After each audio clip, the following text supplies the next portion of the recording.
RTC సమ్మెతో ప్రయాణికులు తీవ్ర ఇబ్బందులు పడుతున్నారు. సమ్మె విషయం తెలియక చాలామంది బస్టాండ్లలో బస్సుల కోసం పడిగాపులు పడుతున్నారు. గంటల తరబడి వేచి చూస్తున్న బస్సులు రాకపోవడంతో ప్రయాణికులు నరకయాతన అనుభవిస్తున్నారు. ఉత్తర తెలంగాణ జిల్లాలకు వెళ్లే బస్సులు లేక జూబ్లీ బస్ స్టేషన్లో ప్రయాణికులు బస్సుల కోసం ఎదురు చూస్తున్నారు. కొన్ని ప్రైవేట్ బస్సులను ఆర్టీసీ నడుపుతున్నా చాలా జిల్లాలకు బస్సులు లేకపోవడంతో ప్రయాణికులు అవస్థలు పడుతున్నారు.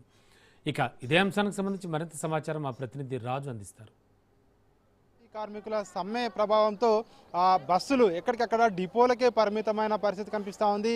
ప్రస్తుతం మనం సికింద్రాబాద్లో ఉన్నటువంటి జూబ్లీ హిల్స్ ఇక్కడ జూబ్లీ బస్ స్టాండ్లో ఉన్నాం. ఇక్కడ జూబ్లీ బస్ స్టాండ్లో ఒకసారి చూసినట్టయితే ఇక్కడ అన్ని కూడా బస్సులు 1-2 బస్సులు మినహా మిగిలిన బస్సులు ఎక్కడ కూడా తిరగని పరిస్థితి కనిపిస్తూ ఉంది. కొన్ని ప్రైవేటు డ్రైవర్లతో కొన్ని బస్సులు ఆర్టీసీ నడిపిస్తూ ఉంది. అయినప్పటికీ కూడా సరిపోయినటువంటి బస్సులు లేక ప్రయాణికులు అయితే తీవ్ర ఇబ్బందులు పడుతున్నటువంటి సిచ్యువేషన్ ఇక్కడ కనిపిస్తూ ఉంది. ఇక్కడ జూబ్లీ బస్ స్టాండ్లో ఉన్నటువంటి దీని పక్కన ఉన్నటువంటి 2 డిపోలే, ఒకటి కంటోన్మెంట్ డిపో, ఒకటి పికెట్ డిపో. ఈ 2 డిపోల ముందు కూడా కార్మికులు బైఠాయించి తమ నిరసన అయితే వ్యక్తం చేస్తూ ఉన్నారు. తమ డిమాండ్లు పరిష్కరించే వరకు కూడా ఈ యొక్క స్ట్రైక్ కొనసాగుతూ ఉంది. ఇప్పటికే దీనికి సంబంధించి 40 రోజుల ముందుగానే ప్రభుత్వానికి సమ్మె నోటీసు ఇచ్చాము. అయినప్పటికీ కూడా ప్రభుత్వం తమ యొక్క డిమాండ్లకు సంబంధించి సానుకూలమైనటువంటి నిర్ణయం తీసుకోకపోవడం బాధాకరం అని చెప్పి కూడా కార్మికులు చెప్తా ఉన్నారు.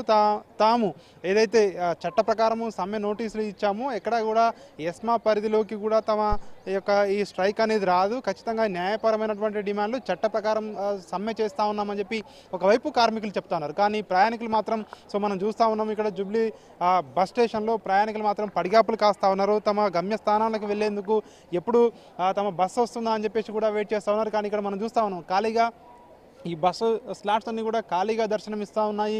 తమ బస్సులు చాలామంది ఈరోజు బస్సు స్ట్రైక్స్ ఉంటాయని తెలియక కూడా చాలామంది కూడా వివిధ ప్రాంతాలకు వెళ్ళే వాళ్ళు, ప్రయాణాలు చేసేవాళ్ళు బస్టాండ్లకు రావడం జరిగింది. కానీ ఈరోజు బస్సులు ఏదైతే స్ట్రైక్ అని చెప్పి తెలియడంతో ఏం చేయాలన్నటువంటి తెలియక ప్రయాణికులు అయితే బస్టాండ్లో వెయిట్ చేస్తున్నటువంటి పరిస్థితి కనిపిస్తూ ఉంది. పడిగాపులు కాస్తున్నటువంటి పరిస్థితి కనిపిస్తూ ఉంది. 1-6 బస్సులు కొన్ని నడిచినప్పటికీ కూడా అవి సరిపోయినంత బస్సులు లేక తీవ్ర ఇబ్బందులు పడుతూ ఉన్నారు. ఎందుకంటే ప్రయాణికులు సుదూర ప్రాంతాలకు వెళ్ళే ప్రయాణికులు కానివచ్చు, అదేవిధంగా రెగ్యులర్గా వెళ్ళే ప్రయాణికులు కానివచ్చు తీవ్రంగా ఇబ్బందులు అయితే పడుతూ ఉన్నారు. కొన్ని బస్సులు ఇక్కడ నడుస్తూ ఉన్నాయి, మనం చూస్తూ ఉన్నాము.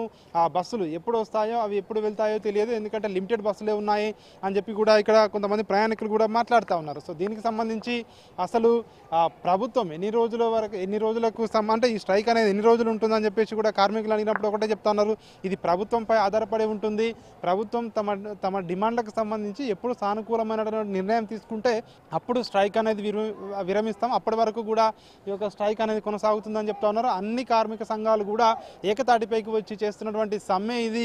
ప్రభుత్వం తమ పట్ల సానుకూలంగా వ్యవహరించాలని, గొంతమ్మ కోరికలు ఏం కోరడం లేదు. గతంలో ఇచ్చినటువంటి హామీలనే మేము అమలు చేయమని కోరుతున్నామని చెప్పి కూడా ఇటు కార్మికులు అయితే చెప్తున్నటువంటి పరిస్థితి కనిపిస్తూ ఉంది. ఏది ఏమైనప్పటికీ మాత్రం ప్రయాణికులు మాత్రం తీవ్ర ఇబ్బందులు పడుతూ ఉన్నారు. రాష్ట్ర వ్యాప్తంగా ఉన్నటువంటి అన్ని డిపోలలో బస్సులు అయితే డిపోలకే పరిమితమైన 1-6 బస్సులు తిరిగినా కూడా అవి సరిపోయినన్ని ప్రయాణికులకు సరిపడా లేక ప్రయాణికులు ఇబ్బందులు పడుతున్నటువంటి పరిస్థితి కనిపిస్తూ ఉంది. కెమెరా పర్సన్ శ్రవంతో Raj news, Jubilee bus station నుండి.